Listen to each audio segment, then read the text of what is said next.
democracy, human rights, rule of law, freedom. Itu kan, itu yang dianggap dengan universal values. Kemudian mereka juga sering mengatakan, terutama sebelum Trump dulu, kita harus menjalankan kehidupan di dunia ini, kehidupan bernegara sesuai dengan rules. Yes, rules-based world order. Persoalannya siapa yang membuat rules itu? Apakah semua negara diajak untuk merumuskan rules itu atau hanya Western countries atau negara-negara tertentu saja? Ini juga persoalan. Kemudian muncul ada istilah Beijing Consensus, Washington Consensus untuk mengadu mana yang lebih bagus, ekonomi Tiongkok yang katanya ekonomi pasar sosial dengan ekonomi Amerika yang katanya neoliberalism.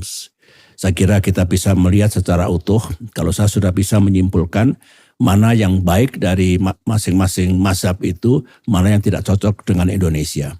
Nah, kembali ke pertanyaan tadi, saya terus terang kurang setuju kalau seolah-olah dunia harus diprogram menjadi satu entity, ini aturannya, ini rulesnya, kemudian ini pahamnya yang disebut universal values itu yang tadi itu misalnya, karena ya masing-masing negara tumbuh dengan culture-nya, dengan sejarahnya, dengan wisdom-nya, dengan pengalaman bernegara yang juga sering jatuh dan bangun, itu semua harus dihitung secara bersama. The point is, menurut saya tidak harus saling memaksakan, baik Amerika ataupun Tiongkok.